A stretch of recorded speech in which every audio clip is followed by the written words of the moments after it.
What's up, everybody? Hey, this is your weekly Insider's Edge. We are your hosts, Eric Tippett, Jeff Jacobson. Boom. And we are super excited to jump on today. We've got a special guest, somebody that, I have gone back and forth on text and giving huge props to Mr. David Warden that's hiding on here as he's made the connection to our guest today. But we are super excited about getting into the mindset and the work ethic of a professional athlete and all the ups and downs. And as you can see, I tried to move my camera up a little bit. So I'm excited to talk more about my 2 hole-in-ones with our special guest today. Woo! Good. I'm gonna reference those like 5 more times during this. But you know what? I'm going to turn it back to Jeff to kind of tee up our special guest and to make an intro. Excellent. Excellent. Thank you, Eric. Well, everybody probably already knows our guest because we probably over promoted. We're so excited to have him on. But for those of you that don't know him, Bo Van Pelt, he's a PGA professional golfer. He's been on the tour for over 20 years. And for those of you that understand and follow golf, to play at that level, that competitive of a level for 20 years is miraculous. There are very few people in the world that do it. He's won over $20 million in career earnings, and we're thrilled to have him. It's the first professional athlete we've had on our Insider's Edge, and we're really looking forward to kind of peeling back his brain and understanding a little bit more, about the mindset from somebody that has reached the summit of what they're doing in their career. So ladies and gentlemen, I'm proud to introduce Bo Van Pelt. Bo, thanks so much for jumping on with us today. No, well, thank you, Eric and Jeff. It's my pleasure. I appreciate you all inviting me on, and glad to be here. All right. Awesome. So Bo, we've had some time before this call just to talk a little bit. And one thing, a lot of our audience are entrepreneurs. So I think today as we're talking, I want to align or almost do a parallel to entrepreneurship and your life from professional golfer of things that you've gone through, and you're an entrepreneur, so you understand those ups and downs. But I think before we really get into a lot of the questions, we always like to start with, where were you born, raised? We read a little bit about your father, and just because we know that our childhood shapes our beliefs and our standards. So tell us a little bit more about you and your childhood. Yeah, so I grew up in Richmond, Indiana, kind of a small town right on the Indiana-Ohio border. My dad was a football player, played at Indiana University, then had a short stint in the NFL. I got drafted by the Philadelphia Eagles. Played there, Detroit and Cincinnati. So I was definitely always around sports. I played everything growing up, and just kind of slowly got into golf.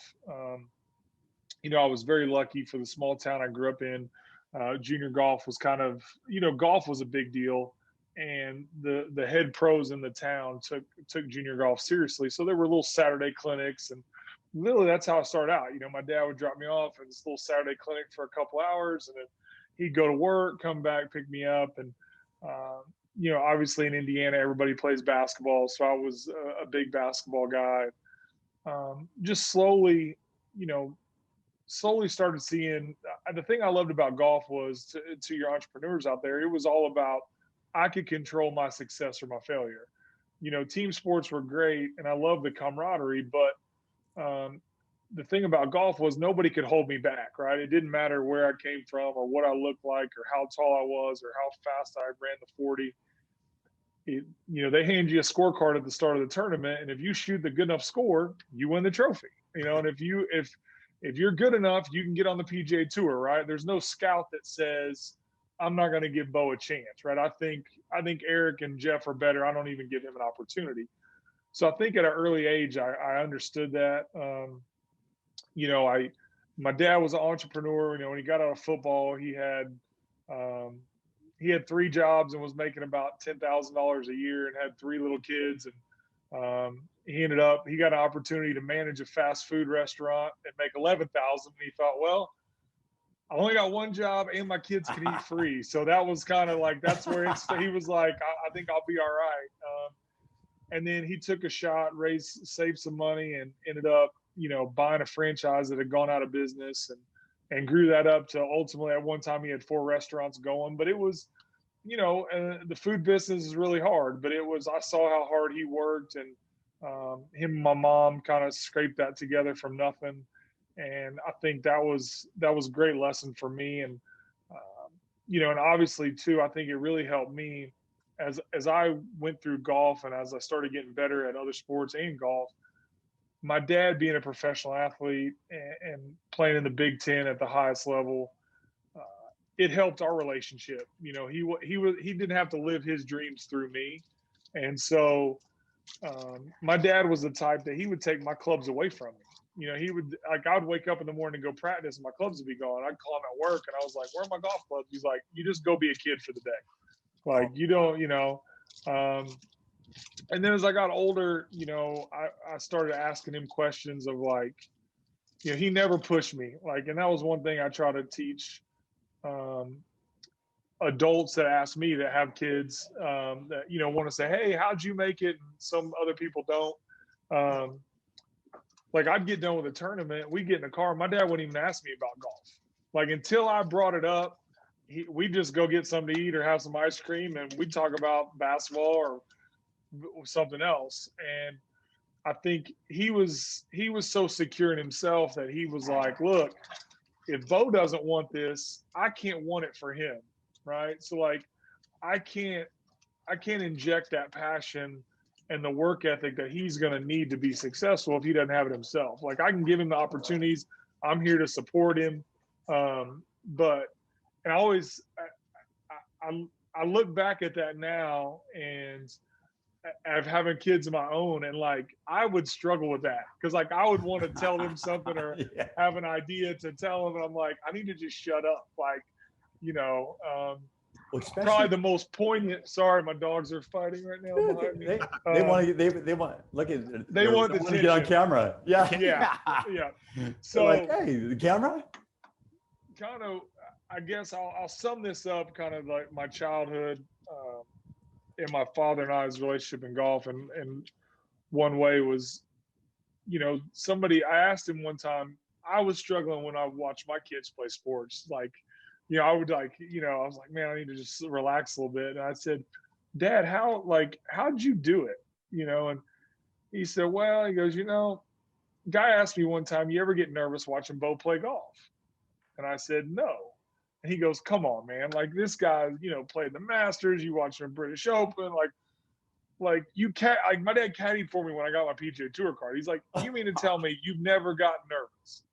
He goes, no. And he goes, well, how come? He goes, I never saw him miss a shot on purpose. Ooh. And that was it. Wow. And it totally flipped my mindset when I would watch my kids or even myself, because I'm like, if my son drops a lacrosse pass or missed a shot I'm like, he didn't mean to do that. He wasn't out there like going through practice or playing a game going, man, I really hope I get right down there to the end and I mess up. And drop it. And so why in the world would I be nervous? So now it was like my enjoyment level went up so much more, because I'm like, look, I'm just here to support. I'll bring you water. I'll give you a snack. I'm going to be your cheerleader. And it's like, look, I know you want to play well. And if you mess up, I know you didn't do it on purpose. So like that kind of, and I think that really has helped me. The way he was around me growing up, I know had a profound effect on my ability to be successful and for us to have a good relationship. And he kind of summed it up in that one. He goes, I never saw him miss a shot on purpose. What do I need to be nervous about? So powerful. Because you wonder if you got a father that is competitive, do they raise you of that, like, you got to win? Or you're just, it's almost like it burns you out. But to hear that it was completely the opposite, but also something that you said is, if you didn't have the passion, he can't will it for you. I think that is so powerful in golf, in entrepreneurship, in life, in your marriage. I talk a lot about you have to, anything that you want to grow, you need to touch it 10 times a day. So if you've got a wife and a marriage that you want to work, you need to touch them 10 times a day. There needs to be, or your business or your, whatever it is. And I think that's extremely powerful. You need to have that drive. You need to have that willingness to do that. So kind of transitioning into at what age, so you played golf as a junior. When did you know that that was something that you were progressing at a level to even go pro? Yeah, so for me, I was kind of a steady progressor. I wasn't the kid that like at 13 years old was like, oh my gosh, he's a can't miss. I was good for my age, like in Indiana, right? Like small pond, like slowly progressing. And then I got an opportunity to go to Oklahoma State University. I was basically a walk-on, but we were the number one team in the country. And Wow. I could have kind of gone the easier route, gone to Indiana and got a full ride. I knew that I wanted, at that time coming out of high school, I was like, I want to try to become a professional golfer. Like that was my goal. And I didn't want to look back when I was 40 years old and say, what if? Like, what if I didn't get in my car and drive out to Stillwater and see what happens? Like, if I go out there and I'm not good enough, I'll be able to live with it. Like, I'll be able to say, hey, look, man, I tried it. I went against the best in the country and I just wasn't good enough, and I could live with it. But I didn't want to look back and say, what if? And so I go to Stillwater and I got my teeth kicked in for 2 years. I mean, I was, we were the number one team in the country and I wasn't good enough. But by my junior year, I was a first team All-American, and I was one of the top 8 golfers in the country. And I think at that point, once I made first team, I was like, okay, this is realistic. It's realistic that I have a chance, right? Like, it's still, I'm not there yet, but I'm like, if I'm one of the top 5 players kind of in my class turning pro, then there's a chance, right? It's not like the long shot. It's an opportunity. And so that's when my mindset kind of changed, was kind of my last 2 years of college of like, I'm going to give this a go. And I think I got a chance to do it. Don't know how long it's going to last, but I'm going to try. Let me ask you this.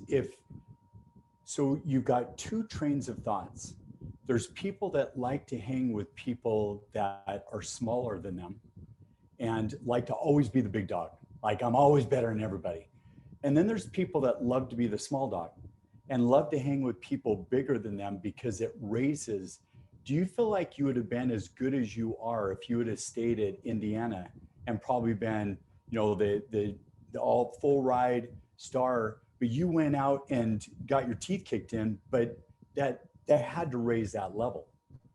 No question. And I remember the end of my freshman year, it was a really hard year on me, and the coach at Oklahoma State now, Alan Bratton, was a teammate of mine. He was the player of the year. And he told me, he said, look, I know this year's been hard.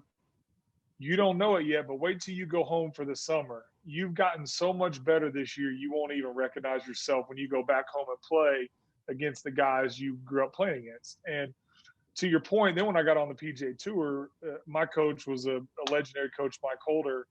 And he told me, he said, look, there's about 4 groups of guys on the PGA Tour. There's 1 through 30, there's 30 through 70, there's 70 through 125, and then there's like 126 to 150. He goes, you need to go hang out with the best groups you can get around.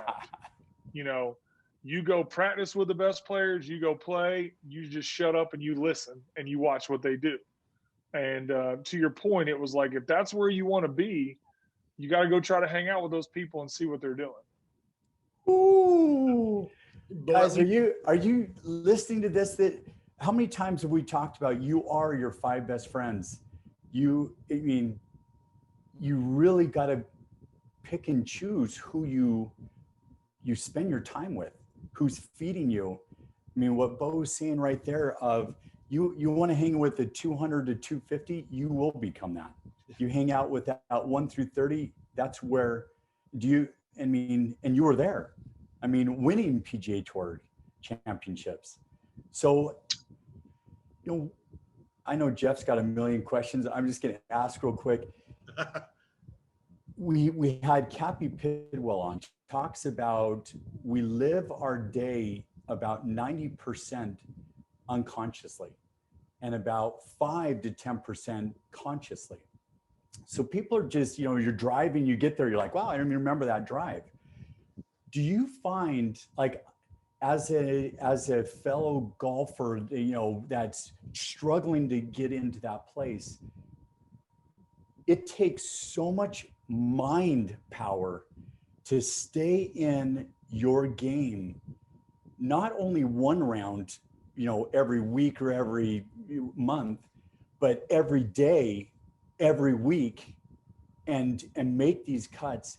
How do you even like prepare for that? Like, how do you do that? I worked with a mental coach for a long time named Dick Coop.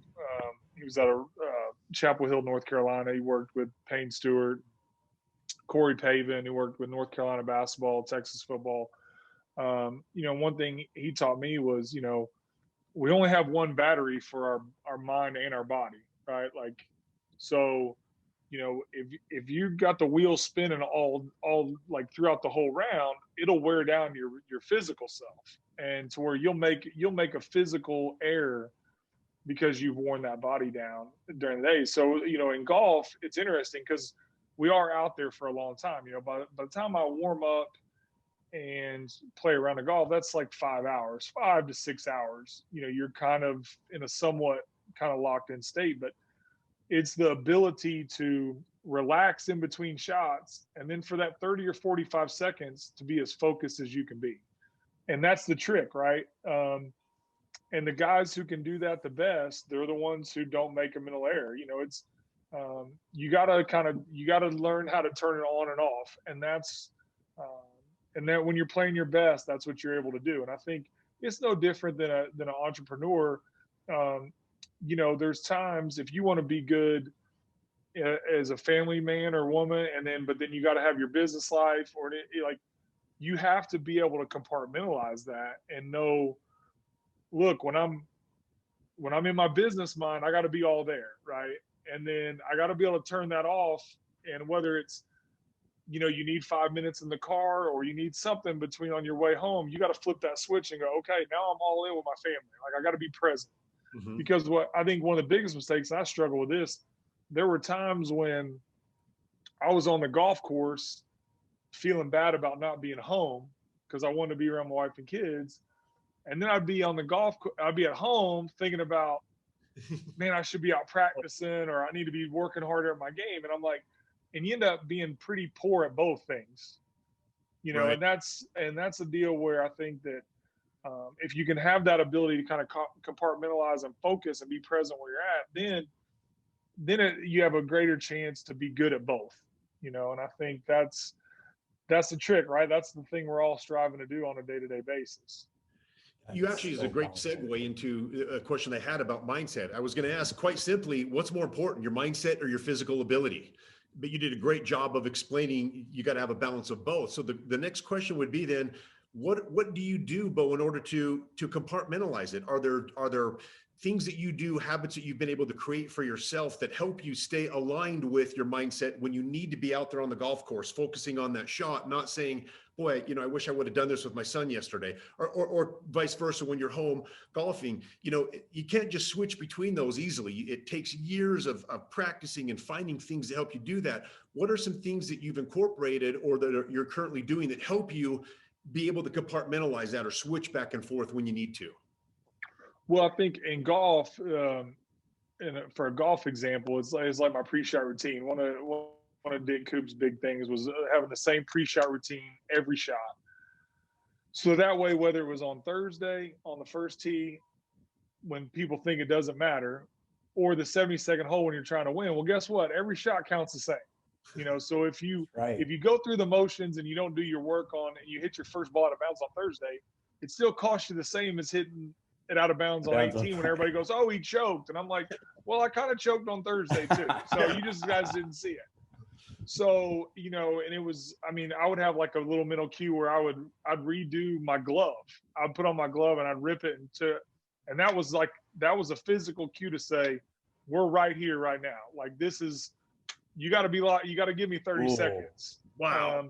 So that was kind of a golf example of, hey, like that's a trigger. I think from being at home and doing that, I think it's just being intentional about it. And it's whether, you journal or when you wake up, I mean, some guys do yoga, whatever it is, and saying, look, whether it's putting your phone down and putting it over in the corner and saying, like, there's going to be times I had to be on my phone when I do stuff. And everybody needs to know that, hey, that's just part of my life when I do it. But when I'm not doing that, then I'm all in. And I think and look, you're going to have days you stink at it, and there are going to be days you're better at it. But I think if you're intentional about it, you got a chance. You got a chance to be better at it.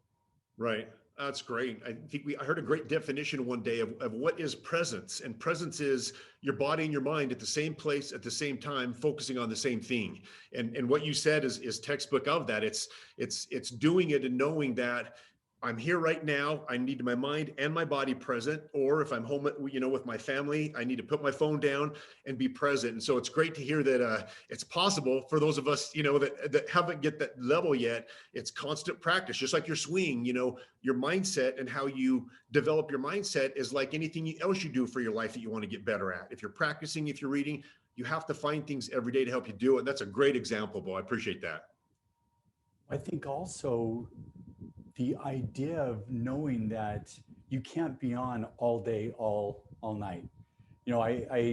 I'll use him as reference, good guy Grant Cardone. I'm eating stones and ripping things off 10 times, 100x a day.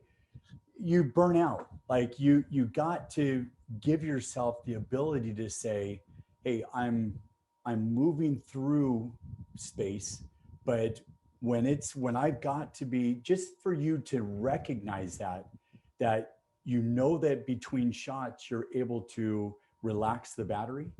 And then when a shot comes, you're conscious, you're present, you're focused, but that's a 2 minute or a 5 minute or whatever increment. Cause that's what I was like, man, are they conscious? Like through the whole thing, it's just, they're looking at every little, the wind's blowing over here.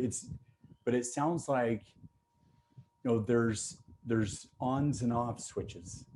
Because if you don't, you're not going to be able, like, there's very few guys, like they tell stories about Ben Hogan and he wouldn't talk to anybody. Like that might have worked for him, but that's definitely an outlier. I think what happens is if your mind is, my dad's term for it was, he's like, you got to have a quiet mind in between shots.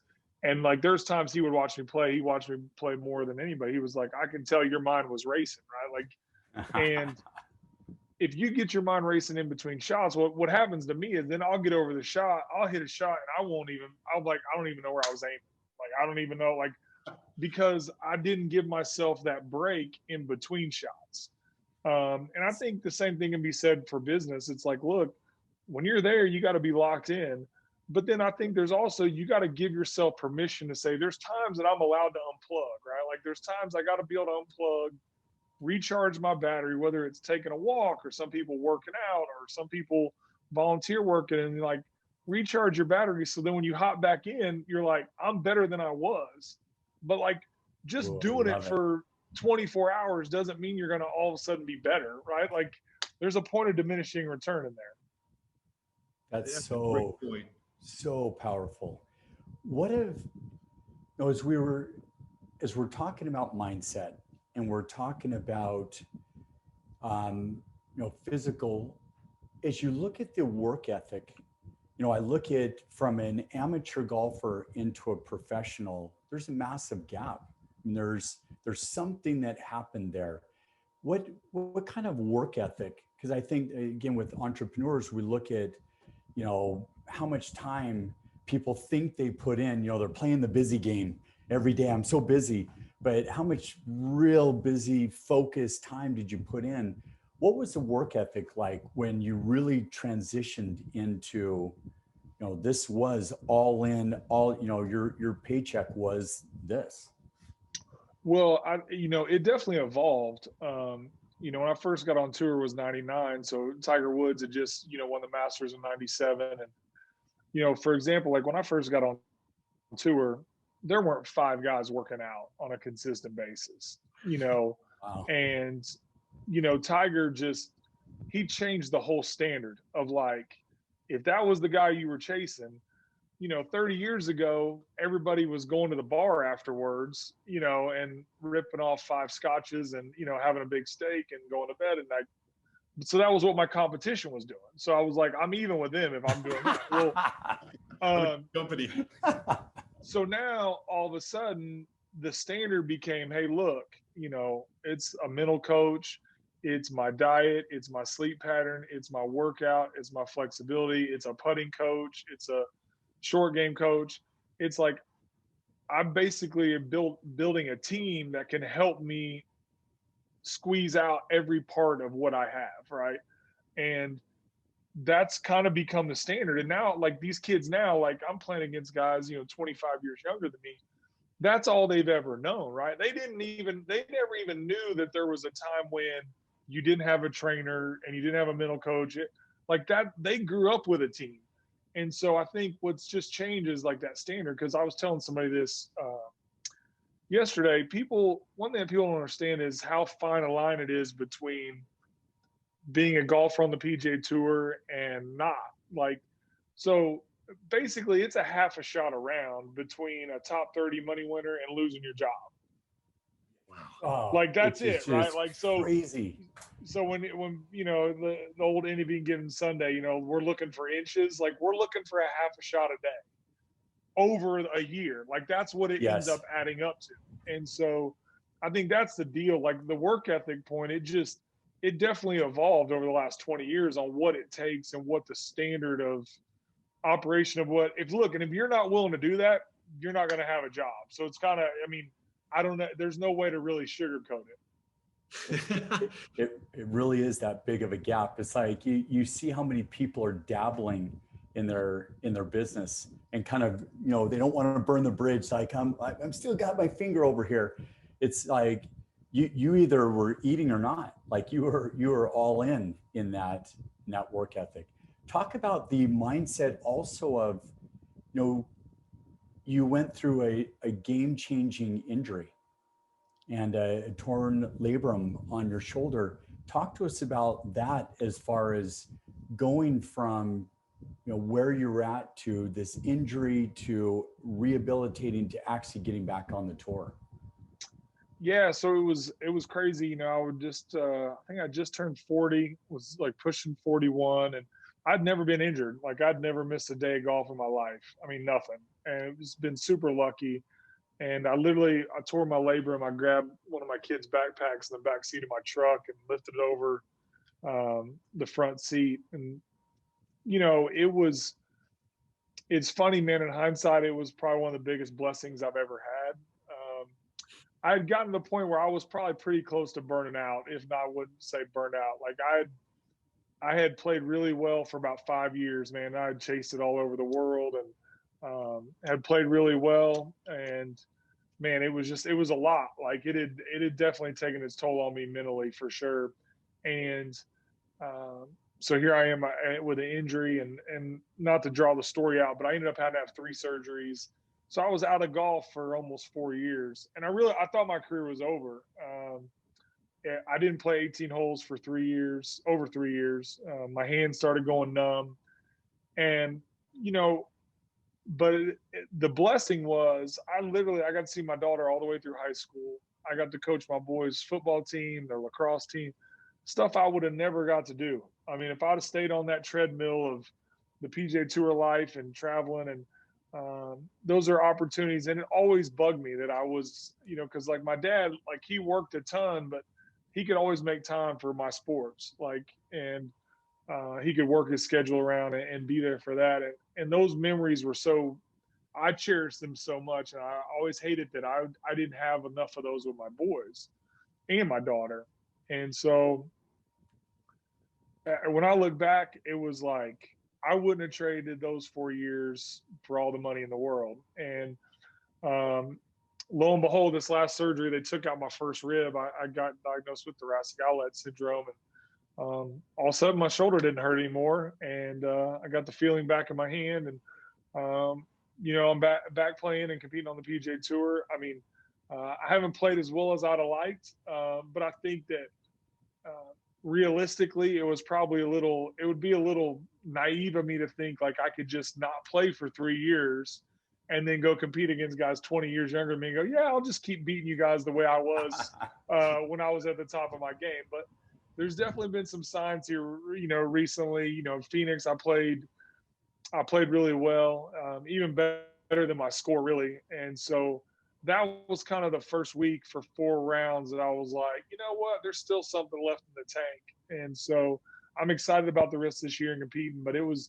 But from a mindset standpoint, back to your original question, my injury was to the point, like I never really got close to playing in those 3 years. So my mindset was, I'm just a dad, right? I'm a dad and a husband. And, I kind of came at peace with the fact that golf was probably over for me and at that level. Wow. And I was okay. I was just appreciative. I was like, I mean, I'd played 17 years as a professional, like kid from Richmond, Indiana. I was happy with 17 months. And so to do it for 17 years, I was like, man, I've done things that I never thought I'd be able to do. So I was okay with it. And so then when it got better, then my kids were like, man, this is awesome. Like, come on, Dad, those tournaments were fun. Like, let's go, I want to go again. So I've tried to keep that attitude and not get too down on myself and just enjoy the process of trying to get better and see if I can still compete. That's a tough injury to come back from. You answered the question I was going to ask. Was there ever a time during your healing process where you thought to yourself, man, it's just not worth it. It's too much work. I'll never get back to be where I want to be. And if so, how do you overcome something like that? Like Garrick said, for me as an entrepreneur, our audience, we can sit at home and if I blow my knee out, I can still make my calls. I can still do meetings, but for you rely on your body being in optimal condition in order to provide. And so it might even be a harder, mental message to come through, or a harder thing to come through mentally, thinking, man, if I'm not good physically, I don't have this other side of things. Walk us through that, if you will. Do you have those moments where you're like, you know what, it's just not worth it anymore? Well, that was the frustrating part for me, was like my rehab was going fine. Like I was going every day and they're like, man, you're doing great and you're getting stronger and flexibility. But it was like, I would go try to play golf and my shoulder would still hurt. And so it was more of that mental frustration of like, why is this not getting better? Right. And so, I had great doctors. Like it was just I just had a totally obscure, weird thing that, the labor and repair was great. Like, the guy I went to in Dallas was awesome. And, I just kind of had to get to that point to where I was like kind of at the end of the road. And I said, man, is there anything else I need to try? And then I get referred to this other doctor down at Baylor in Baylor Scott White Hospital in Dallas. Guy looked at me for 10 minutes. He goes, oh, you got thoracic outlet syndrome. I was like, what? He goes, yeah. He goes, I'll just take out your first rib. You'll never have a problem again. And like, that was it. You're taking my what? I was like, yeah. I said, Doc, at this point, I'll try anything. And so I think what helped me too was I was enjoying my time at home so much that I was bummed out that like golf might be over for me. But I think the thing that helped me, I guess, was I always enjoyed things outside of golf. Like I loved golf. I loved being a professional golfer, but I loved getting away from the game too. Like I loved when I came back to Tulsa to be around my friends. And a lot of times we wouldn't even talk about golf. Like I didn't live around a bunch of other pro golfers. So I think I always was able to disconnect from the golfing world and it was like I almost had two worlds, right? Like I'd go on the road and it was kind of this world. I'd come home and I loved that just as much, but it was completely different than the world that I lived in, 25, 30 weeks a year on the road. Right. You find a lot of professional golfers, do they hang out with each other? I remember flying one time and I saw Justin Thomas, Ricky Fowler, and what was the other? But they were in the airport with their wives, laughing. And I was thinking, that's kind of interesting. They go and compete, but they're friends, they're buddies. Yeah, no, for sure. It definitely, those guys, the tour's gotten younger too. Like, when I first got out 23, there were fewer guys young then. Like, it was kind of like hey, you kind of put in your dues, you get out there 27, 28. And so there's definitely been a younger movement, which is great. And those guys, it's been cool to see, because like they all live right by each other down in South Florida, and they go play and practice together, and they've kind of had that bond since from junior golf. So it's really neat for them that they have that, and that's what works for them. For me, it was like I kind of enjoyed hey, look, I'm all in golf and I'm home, and then when I'm back home, it's like I can go do something else, and I can hunt and fish or just hang out with my buddies, and it's not really about the PGA Tour life. I love it. Great time maybe to segue on something that you just said about, I had things outside of golf. I didn't hang out with professional golfers all the time. I would go back, to be with my friends or people from my history, and they didn't talk about golf. And so you've had an amazing career, Bo. And what I'd like to segue into now is what is it outside of golf? You've had this 20 plus year career where it's been such a major part of your life. You eat, drink, sleep at it, you can't get away from it. But you talk about other things outside of golf. And I know we talked before the call started about some amazing things that you're doing outside of golf. And so maybe this would be a good time to get into some of those in the time we have left, and let you talk to people about, what are your interests outside of golf? Your career, unfortunately, one day is going to be over. Yep. That's the hard truth of being a professional athlete. So talk to us about what your interests are outside of golf. How do you find something to, pour your resources into, your mindset that gives you an ability to create an impact or have that same type of emotion and feeling that being a professional athlete provided? Well, it's been fun. I'd say, I got to give my wife credit on the first one. She was a school teacher when we first met, and one of the families at their school had donated a house for Habitat for Humanity. And, here we are, we're, 22, broke, and she comes back, to our house or our apartment at the time, and says, one of these days, if we're ever successful, like, I'd want to do that. I want to provide a home for Habitat for Humanity. And so you just kind of file that back there. She had gotten involved in a network marketing business, and we'd had some success. And so she said, look, I want to do this. And so she literally just cold called up Habitat for Humanity and said, hey, can I talk to whoever's kind of running this deal? And the guy at the time, Paul Kent, tells the story. So he gets here, and she said, so, hey, Paul, my name's Carrie Van Pelt. I'd just like to know, what's it cost to donate a house? So he tells her, and she's got kind of a thick Oklahoma accent. She said, okay, well, do I just bring down a check, or how's this deal work?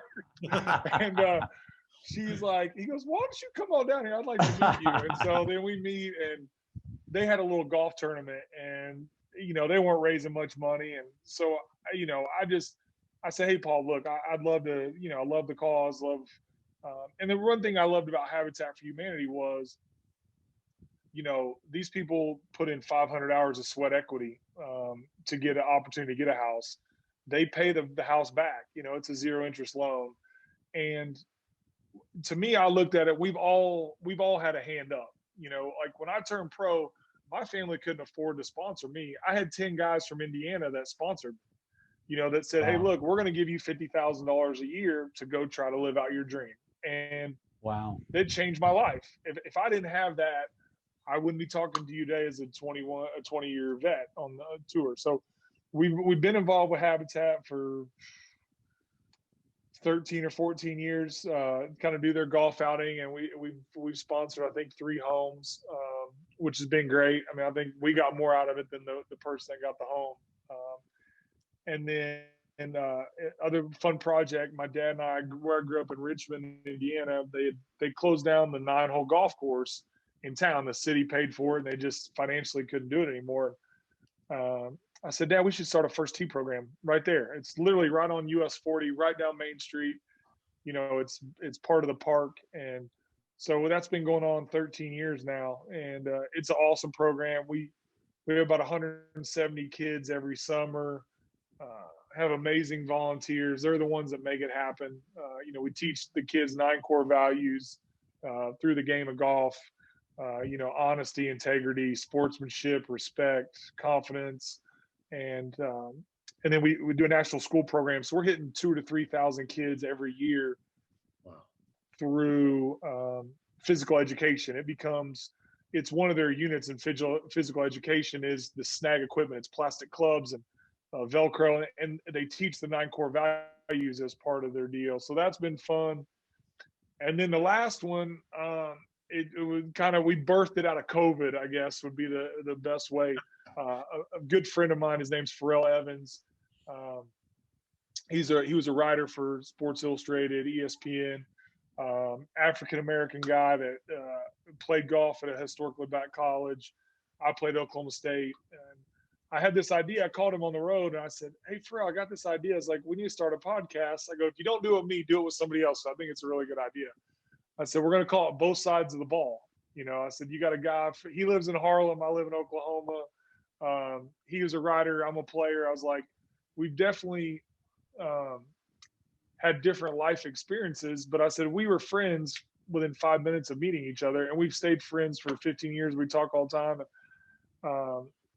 I said, as part of starting COVID, and then there's George Floyd and all the unrest, I said, everybody was talking about, we need to have more conversations. I said, Pharrell, if you and I can't have these conversations, who can have them? And so that's been a really fun project. We've had a bunch of really cool people on. So so that's those kind of 3 things outside of my family that I've spent some time doing. I think it's so powerful to, and we talk a lot about, having a bigger mission, having a bigger purpose of things like that first tee. I mean, how impactful that is for the kids to learn those 9 core values at that age, and to have something that's giving them a foundation to build from. I mean, this is incredible. I mean, one of the things that we've done with every one of these video casts is donate. So we'll feed 1,000 children on your behalf for being here today. But really our mission, our goal is to feed 1 million children per day. And so we're in kind of this, blinkers on and figuring out, who can we lock arms with and do something much bigger in the world, leave that positive impact. Do you find, does that motivate you? Like I'm always curious of what motivates people. Like, there's got to be something that you get up and it obviously motivated you in golf to get back in golf, because it isn't like you just flip a switch and magically, hey, here we are again, let's dance. You had to put in the work. What motivates you today? Man, I think, like Jeff said, like, look, I'm closer to the end of my golf than I was at the beginning. Like, I mean, you started playing when you're, I'm saying, if I started playing at 7 or 8 years old, right? Like I'm saying, just golf in general. And kind of our catchphrase of Both Sides of the Ball was, we want to leave it better than we found it. That was kind of like, and so I think that's kind of what motivates me, whether it is like, I think I'd hope that that's all our goals, right? We don't know how long we're going to be on this earth. We have a limited time there, but if you can leave it better than you can found it, if you can get back to younger people and have those opportunities to have those conversations. I was hitting balls with the ORU's got a great little indoor facility here. It's not little, it's very nice. I was hitting balls there this morning. We got 8 inches of snow in Tulsa. Oof. And talking to some of the young people, they're my daughter's age and my son's age. And I love when these young kids ask me questions, because when I was that age, I was asking Scott Verplank, Bob Tway, Willie Wood, and I know how much those guys helped me because they had made all the mistakes. They were in the middle of it. And that's fun for me. Like, I know I don't have all the answers, but it's like, I'm trying to tell these kids things I've learned so that they can fast forward to success, right? Like, don't have to go through all the mistakes that I made to help you get to where you're going to go. And so that motivates me. It motivates me to try to be a better father, better husband, just better human being, right? It's like, man, you want to try to be better. Like every day, can I get a little better at something that I'm doing? You find that, you look at the younger generation coming in. I was just playing golf actually with Mike Smith, ex NBA player, now sportcaster, and I was asking about the game of basketball, back then and now, and he was talking about, back then it was basketball. You live, breathe, like it was this was everything, but you shut out kind of the rest of your life to where the kids, are you finding that younger generation, besides hitting 300 something yards, which blow my mind every tee shot, but are they losing? Do you find them more grounded, or do you find them more, we live in a different world with social media, with so much coming at us, that do you find their personal lives, have gotten reduced, and now it just, it's their professional life has become so big? Well, I think that's probably for each individual person. The one thing I will say, like I've told my kids this, I said, I'm so thankful that when I was growing up that we didn't have cell phones and social media, because I was able to just enjoy what I was doing while I was where I was at. Like it was way easier to be present then, right? Like if I was playing golf with my two buddies, like I was excited to be having a chipping contest with my friend or to go play 9 holes. Like to me, that was as good as it got. Like this is where I was at. Like, hey, let's make the best of this. I feel bad for this generation because they could be maybe having a good time, but then they'll look at their phone and so-and-so's at a beach somewhere and they're like, oh, well, that looks more fun than what I'm doing. Well, the presence, it's like, or, oh, wait, they look like they're having fun. This is work. Like, I don't want to hit 30 more putts. Like, I want to go to the pool party. And so those distractions, like, I think it's way harder. It would be way harder on them, I think, to stay focused. And so they have to be better, right? Like it was easier for us to be focused because you didn't even know what else was going on. You just knew where you were at. Like you were like, this is all I know. Like I'll be as good as I can right here. Hey, Jeff, we've got about 10 minutes left. Let's get to our 5 questions. All right. So this is the part of our interview where we get a lot of diversity, we get to peer into the soul of our interviewees. So, all right, Bo, you ready? Mm-hmm. All right. The first question, my purpose is? I think I touched on a little bit ago. I would say my purpose is to try to leave it better than I found it. Hopefully, my wife's been great and raised 3 awesome kids. For a long time, she had to be basically a single mom. So, I think that's probably the best work you can do is hope that your kids are doing the right things. And then hopefully, the people I touch through golf and hopefully kind of, shed some light, help people grow the game of golf and be a positive influence. Excellent. Today. All right. Question number 2. My vision is? My vision is to take advantage of kind of this second lease on my golf life and to play as well as I can and to have those experiences with my kids. And those are new experiences, right? Like having a daughter in college and then I have another son going to college. And then, so to see those, I'm just so excited. Like I loved it when my kids were little. And then when I was home, it was great, but it's fun to have these new experiences as they're getting older. And then my younger one's going to high school and he's still playing lacrosse and so is my senior. And like my vision is I'm just excited, right? Like I got a lot to be thankful for and to look forward to. That's great. We usually interrupt these questions, but I wanted to say something to you before we got to the end and get a chance to say it. And that is how it's easy for people to stay siloed in what we're doing, especially, after you've had a professional career or a lucrative career doing anything. People almost expect you to drive your sports car off into the sunset and never be heard from again. And that's the easy thing to do. I think that's easy when you've reached a level of success. But for people like you and individuals that think, hey, that was one part of my life. I have an opportunity now to create impact and to have influence on on so many people. You know, the cons of having social media are the distractions. The pros of it is we can do an interview like this that we can broadcast, and somebody somewhere is going to hear your story and it's going to touch them. And for you to take your time and your resources and with your first tee and your both sides and your habitat and say, listen, I've had a great successful life, but you know what? Now I want to share that it's incredibly motivating to somebody on the other side of the computer. So I just wanted a chance to thank you for that before we got through this interview.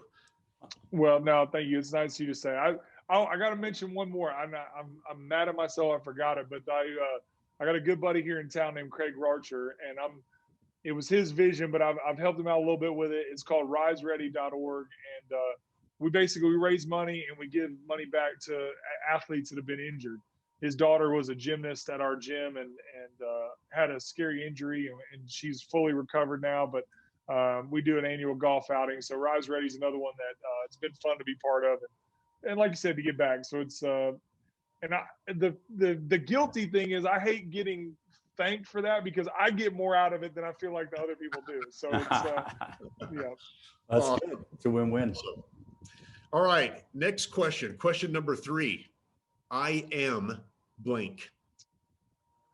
Man, I'd say I'm just a guy that that grew up in a small town, and I feel like the luckiest guy in the world, right? Like it's when you look back and you think of different times in your life when the road could go one way or the other, and you caught a break, and I'm just appreciative for it. And definitely not perfect, and just trying to do the best you can every day. And man, there's going to be good days and bad days, and I think that you just try to stack up as many good days as you can, and don't beat yourself up too bad on the bad ones, and say, you know what, I'm going to be better tomorrow. Awesome. All right. I love it. All right. Question number 4. It all comes down to blank. I would say execution. You can, you gotta plan, and you gotta try to get wisdom from my dad. One of his best piece of advice was, he said, both surround yourself with smart people and then listen. He goes, a lot of people get the first part right. He goes, they mess up at the second one. They don't listen. Yeah. And so I try to listen to smart people. I try to put myself around smarter people and make a plan. But then you just got to execute, right? Like you got to say, hey, look, I got to do it, right? I'm going to work out. There's going to be days I don't want to work out, but I got to get up and do it anyways. I got to drink more water. I got to eat better. Like you just got to do it. Like I don't know what else to tell you. So I think it all comes down to execution. I think that's one of the hardest parts for most people. Absolutely. Is that they overthink it, overanalyze it, analysis paralysis, and then when it gets to execution, they're like, "Oh, I'm tired." It's that right there. It's putting in the work. It's the execution. That's powerful. They can do everything but the work. Yeah, and just keep it simple. I think it's execution and simplicity. I think people, whether it's your golf swing, finances, it's like keep things simple and do those simple things good on a day-to-day basis and consistency. So I'd say it comes down to execution and consistency. It's like you can do a couple things really good every day. You'll wake up, a year or 6 months from now and you think, wow, I was like an overnight success. Like I just did those things every day. Eric likes to say, I'm a 20-year overnight success. Everybody, you're so lucky. It's like, oh yeah, the 20-year overnight success. Yep.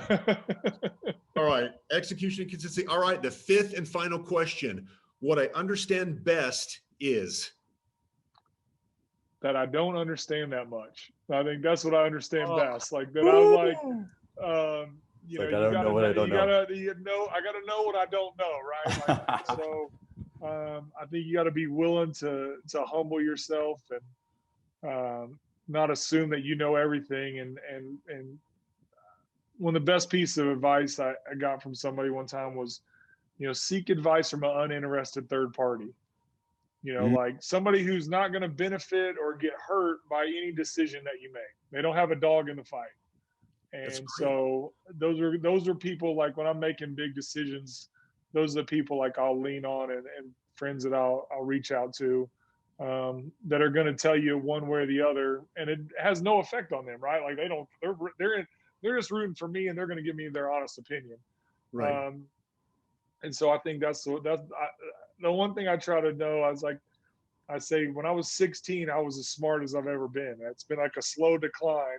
And I'm hoping, I'm 45 now. I'm hoping it's going to start swinging back up, because when I was 16, you couldn't tell me anything. I knew it all. Yeah. My son's in that mode right now, and it is. My daughter is the same. It's like global domination. I'm like, yeah, you got it. You got it. You know it all. You know it all.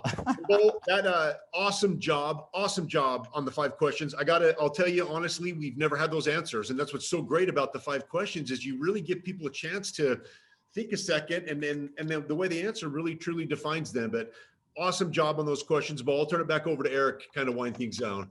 So my last question is, how many hole-in-ones have you hit? I hate to burst your bubble. I think it's 10 or 11. Oh, yeah. Damn it. Yeah. I think it's 11, and I've had 6 with a 6-iron. I had one last summer in Minnesota, so the 6-irons might have been my lucky club. So I made one at Augusta in the Masters with a 6-iron, and then I made one in Minnesota this year at a tournament. Yeah. Have you bronzed that club yet? No, I've used different 6-irons over time, but it definitely and it was funny. My caddy this summer when I made it, I said, "That's unbelievable." I said, "I literally have made like half the hole-in-ones I had with a 6-iron." And I literally, like, the next round, I left one on the lip on another par 3 with a 6-iron. So it was kind of like, I was like, man, we gotta lay up to this yardage. I think that's my go-to club. I love it. Awesome. So I got to tell you a funny story as we close out here. So as you look at, I've got them up on the wall here.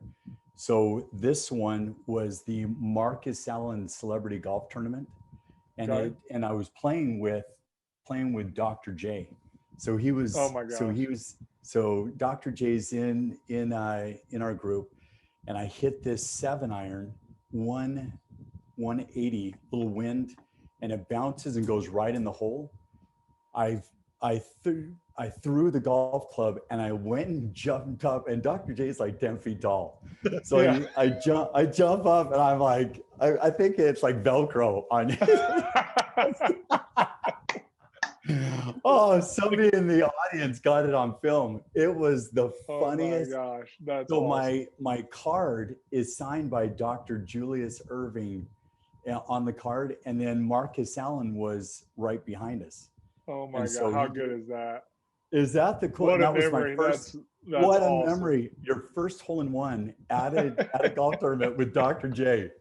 With Dr. J. How good is that? And then this one was a 9-iron. The wind was just barreling in Las Vegas, and I hit a 9-iron 165, and it hit in the front and rolled around and dropped in the back. And I was like, I'm like, dude, this is. What's great though is they were both at charity golf tournaments, and it made me realize, this is when you're doing good. Good things happen to you. Yep. So it's going to be fun. Like the tournaments that you have, please keep me posted, keep us posted. All of us will keep all you guys posted on how do we come and be a part of that? How do we come donate to it? How do we come play and be a part of it? So how do people get a hold of you? How do, if they want to learn more about these things, is there a way that, people can just connect and Yeah, like I mean, I have a Twitter page. I'm not super involved. I mean, I used to do more, but it's just @BoVanPelt is my Twitter. And then both sides of the ball, like there's Instagram and Twitter on that, and then you can download those episodes it's on iTunes and Spotify, and so that's that's probably the easiest. And then yeah, the First Tee, you can just kind of look up, First Tee stuff of Indiana, and it'll, you can kind of read about that in just your program. And, if you guys know any golfers, like they're always looking for volunteers and stuff like that. It's a really cool organization. And then Habitat is kind of everywhere. So, I tell people too, and they're always looking, just one of the most fun things to do. And David's on there. He came and helped us build the first one. You know, it's fun to go show up on a Saturday for 2 hours and they tell you what to do and you build it and you're around a bunch of great people and you know, it's a lot of fun. So they definitely do back and they're making great changes in communities all over. So we need to give David a little bit of crap of, you know, why is he not getting on the golf course? So Yeah. David's my good luck charm. So David went with me to Malaysia and I won a tournament and then went back the next year and finished second. So he Wow. David's my good luck charm. So I gotta get David back All on of the us. road. You know, that when we start letting fans and I can bring people back after this COVID thing, I need to get David back on the row with me. Oh, he's. Let's do it. I'm ready. Oh yeah, there he is. Look at That it. got him off of mute. That got him off. Yeah, it's like, oh, he's on mute. That's all it took. That's all it took. No, I think we all enjoy David is good people. Well, Bo, thank you so much. You're an amazing person. We wish you huge, you know, positive energy as you're making this huge impact in, you know, professional life, but also your personal life. We look forward to staying connected to you. You guys go to his Twitter, thank him, you know, connect with Bo, see what he's up to, follow him, give him support on the PGA Tour. And thank you so much for your time today. Thank you. No, thank you guys. It was my pleasure. Thanks for having me on. And yeah, I'll be playing next week down in Puerto Rico. So you can hopefully I'll shoot some low scores down there next week. All right. You got it. All right. We will. All right. Well, thank you so much, everyone, for joining this week's Insider's Edge. We're excited. Awesome. Next week, we have a entrepreneur extravaganza as far as multiple people, but also of how to build your lists and how to build your community. So stay tuned for that one. Again, Bo, thank you so much for jumping on here today. You know, your time is valuable and we really appreciate it. Thank you, bro. Have a great week. Thanks, You're Bo. welcome. Thanks, you Bo. guys. Appreciate you. All right. Thanks, brother. Beautiful. You're welcome. Beautiful. See you, buddy. All right. Bye-bye. Have a great day. Have a great week, everyone. Talk soon.